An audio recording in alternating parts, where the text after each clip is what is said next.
The last thing my wife said before filing for divorce was, "My mother was right about you." And that sentence destroyed me. Because I spent 15 years loving a woman who no longer trusted her own husband. I didn't cheat on her. I didn't abuse her. I didn't gamble away our savings or betray our family. The only mistake I made was underestimating how far my mother-in-law would go to destroy me. Her name was Linda, and for 5 years, she slowly poisoned my marriage from the inside. Not with screaming or obvious hatred. She was smarter than that. She whispered doubts into my wife's ears when I wasn't around. She twisted innocent moments into proof that I was selfish. She made Sarah believe I was controlling, cold, and secretly unhappy in our marriage. At first, I laughed it off. I told myself, she's just an overprotective mother. But I was wrong. Every argument Sarah and I had somehow started with Linda's opinion.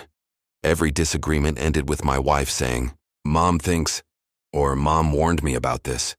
Slowly, I stopped feeling like a husband and started feeling like a stranger in my own home. The woman who once defended me began questioning everything I did, the way I spent money, the hours I worked, even the love I had for our 2 kids. And the craziest part? Linda acted like my biggest supporter. She hugged me at family dinners. She smiled at me in front of everyone, while behind closed doors she was destroying my marriage piece by piece. Then one night, I accidentally overheard a conversation that changed everything. Sarah was crying on the phone and Linda said something that made my blood run cold. She said, "Once the divorce is final, you'll finally be free of him, just like I planned." I froze outside the bedroom door. My heart started pounding, because in that moment I realized something terrifying. My mother-in-law hadn't been trying to help our marriage. She had been trying to destroy it from the very beginning. I didn't sleep that night. I sat alone in my car outside my own house until sunrise, replaying Linda's words over and over in my head. Just like I planned. Those 4 words explained 5 years of pain better than anything else ever could. Suddenly, every argument made sense. Every accusation, every moment Sarah looked at me like I was the enemy instead of her husband. I wanted to storm into the house and expose Linda right then and there. But something stopped me. I had no proof. If I accused her without evidence, Sarah would defend her mother like she always did. So I stayed quiet. And for the first time in my life, I started paying attention. Over the next few weeks, I noticed things I had ignored for years. Linda calling Sarah 3 or 4 times a day. Text messages disappearing the moment I walked into the room. Sarah becoming angry at me over things I never said. It felt like I was competing with someone I couldn't see, even though she was right there in front of me the whole time. Then came the day that completely shattered me. My 10-year-old son Ethan asked me a question no father should ever hear. He looked down at the floor and quietly said, "Dad, Grandma says you might leave us one day. Is that true?" I felt my chest tighten. Ethan was terrified, not because of something I had done, but because someone had been feeding fear into my children's minds too. That was the moment I stopped thinking only about saving my marriage. This was bigger than me and Sarah now. Linda wasn't just turning my wife against me. She was shaping how my children saw their own father. I promised myself I wouldn't let that happen. So I started documenting everything. Dates, conversations, messages. I even installed security cameras around the house after Linda mysteriously accused me of screaming at her during a visit that never happened. And then one afternoon, I caught something I wasn't supposed to hear. Linda didn't know the camera outside my office recorded audio. She leaned close to Sarah and whispered, "I destroyed my own marriage years ago and survived. You will too. Just divorce him already. Once he's gone, you'll finally belong to me again." Hands started shaking as I listened to the recording, because in that moment, I realized this was never about me at all. Linda wasn't trying to protect her daughter. She was terrified of losing control over her. For a few seconds, I just sat there staring at the recording, unable to move. I replayed it again and again, hoping I had misunderstood her words. But I hadn't. "Once he's gone, you'll finally belong to me again." That's when I finally understood who Linda really was. She didn't hate me because I was a bad husband. She hated me because I took her daughter's attention away from her. She wanted Sarah dependent on her. Lonely, broken, easy to control. And the sickest part? It had worked. For years, I wanted to show Sarah the recording immediately, but a part of me was terrified. What if she still chose her mother? That fear stayed with me for days. Then one Friday evening, Sarah came home looking strangely cold. She wouldn't look me in the eyes. She sat across from me at the kitchen table, slid a stack of papers toward me and quietly said, "I already signed them." Divorce papers. My hands went numb. 15 years together. 2 beautiful children. Thousands of memories, reduced to a few sheets of paper and a signature. I looked at her and asked the only question that mattered. Do you actually believe I'm the man your mother says I am? Sarah hesitated.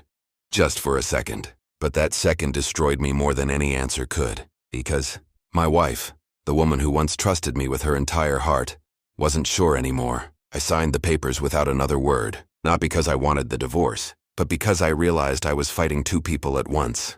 And one of them had been inside my wife's mind for years. A month later, I moved into a small apartment across town. The house was sold. The kids split their time between us. And Linda? She acted like she had won. She started spending every day at Sarah's house. She made decisions about my children without asking me. She even told people at church that Sarah was finally free from me. I stayed silent. Not because I was weak, but because I had something Linda didn't know about. The recordings. The messages. The evidence I'd been quietly collecting for months. I told myself I would only use them if I absolutely had to. Then one night, my daughter Emma called me crying. Through tears, she whispered something that made my blood run cold. Dad, Grandma told Mom that you don't really love us anymore. And Mom believed her. That was the moment something inside me finally broke. Because hurting me was one thing, but using my children as weapons was a line I would never forgive. That night, after Emma's phone call, I sat alone in my apartment staring at the wall for hours. I kept hearing her tiny voice in my head. Mom believed her. Those 4 words hurt more than the divorce itself. Because no matter how much Linda manipulated Sarah, a part of me still believed my wife knew who I really was. But now, I wasn't so sure anymore. For the first time in my life, I stopped trying to save my marriage. I started trying to save my children. The next morning, I called a family therapist I'd seen years earlier with Sarah. I needed advice on how to protect Ethan and Emma from the emotional damage Linda was causing. But during our first session, something unexpected happened. The therapist listened to my recordings, read my notes, and then looked at me with genuine concern. She said, "Daniel, this isn't normal family conflict. This is long-term emotional manipulation, and your children are already being affected." Hearing a professional confirm what I had been living through made me feel sick. Then she suggested something I never imagined I'd have to do. She told me to fight for primary custody. At first, I refused. I didn't want to take the kids away from Sarah. Despite everything, I still loved her. But then the therapist asked me one question I couldn't answer. If someone is emotionally harming your children, how long are you willing to let it continue? That question haunted me for weeks. Meanwhile, things at Sarah's house kept getting worse. Ethan became quiet and anxious. Emma started having nightmares. Every time they came back from their mother's house, they asked strange questions. Dad, why are you selfish? Dad, why did Grandma say you only pretend to love us? I felt like I was losing my children while they were standing right in front of me. Then came the moment everything changed forever. One Saturday afternoon, Sarah showed up at my apartment unexpectedly. She looked exhausted, pale, like she hadn't slept in days. She sat down, covered her face with her hands, and started crying uncontrollably. I had never seen her like that before. After a few minutes, she looked at me with tears running down her face and whispered the words I had dreamed of hearing for years. Daniel, I think my mother has been lying to me my entire life. My heart stopped, because if Sarah was finally starting to see the truth, then Linda was about to lose the one thing she had spent her entire life controlling. I didn't say a word. I just sat there staring at Sarah while tears streamed down her face. For years, I had imagined this moment, her finally realizing I wasn't the villain her mother made me out to be. But instead of feeling relieved, I felt angry. Angry at all the birthdays I missed with my kids because of custody schedules. Angry at all the nights I cried alone after losing my family. Angry that it took 15 years of marriage falling apart for Sarah to finally question the woman she trusted most. She looked at me and whispered, I found Mom's old therapy journals. My heartbeat stopped. Sarah explained that after her grandmother passed away, Linda had packed boxes of old documents into the attic. A few days earlier, Sarah went looking for childhood photos and accidentally found journals dating back more than 20 years. At first, she thought they were harmless. Then she started reading. Page after page described Linda's obsession with controlling every relationship in her life. She wrote about sabotaging friendships, manipulating family members, and even intentionally ruining her own marriage so nobody could abandon her first. But one sentence made Sarah physically sick. Linda had written, I will never let my Daughter love a man more than she loves me. Sarah burst into tears as she repeated the words to me.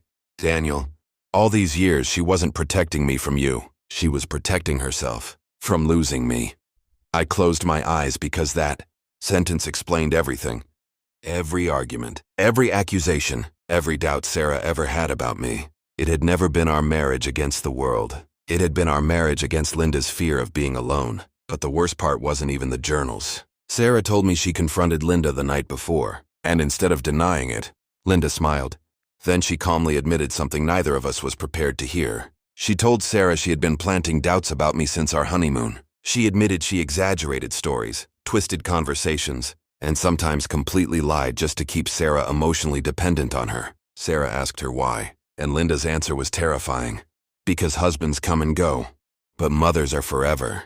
I felt chills run down my spine when Sarah told me that. Because for the first time in years, Linda wasn't hiding anymore. The mask had finally come off, but she still underestimated one thing. Sarah wasn't the frightened daughter she used to control anymore. And as Sarah reached into her purse and handed me copies of the journals along with recordings of her confrontation with Linda, I realized something huge was about to happen. Because now the woman who destroyed my marriage had finally exposed herself.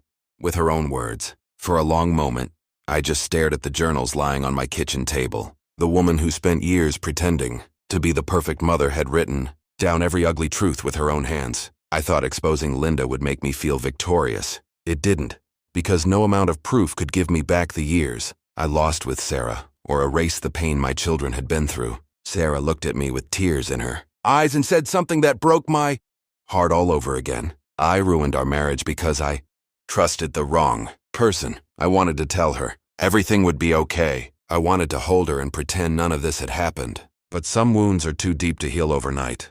I quietly told her, you didn't lose me in one day. Sarah, you lost me slowly, the same way I lost you.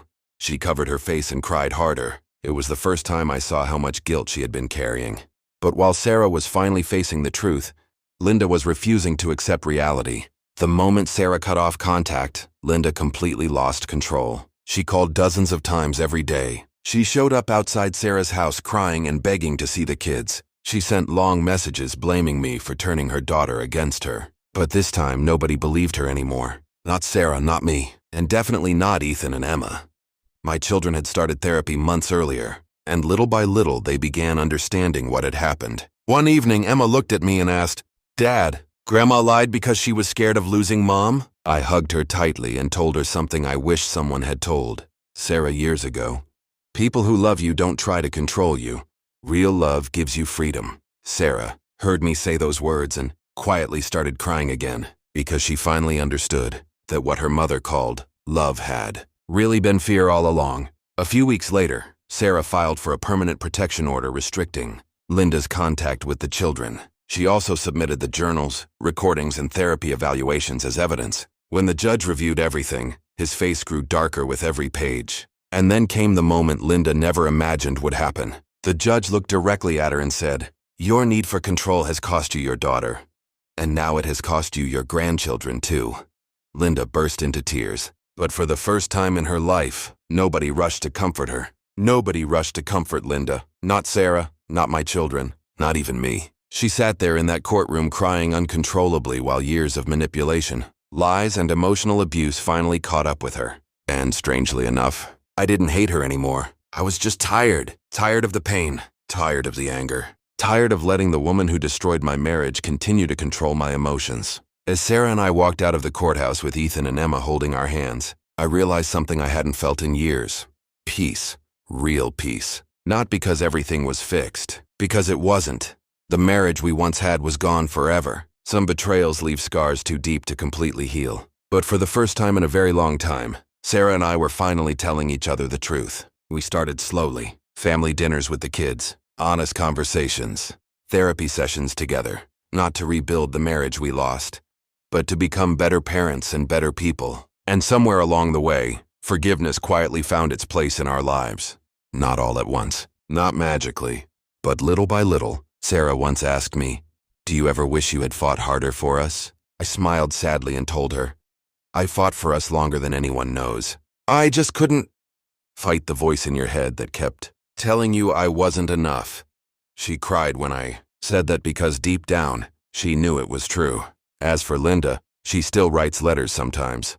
She sends birthday cards to the kids that remain unopened. She asks Sarah for one more chance, one more conversation, one more opportunity to explain herself. But some consequences don't disappear with apologies, and some doors, once closed, never open again. Today I live a quiet life surrounded by the people who truly love me. My children are happy. Sarah is healing, and I finally understand something I wish I had learned years ago. The most dangerous people aren't always the ones who hate you openly. Sometimes they're the ones who smile in your face while slowly convincing the people you love to live without you. But the truth has a strange way of surviving. No matter how many lies bury it, sooner or later it always finds its way back into the light. If this story touched your heart, tell me in the comments. Do you think Sarah deserved a second chance after everything that happened? And don't forget to like and subscribe for more unforgettable stories.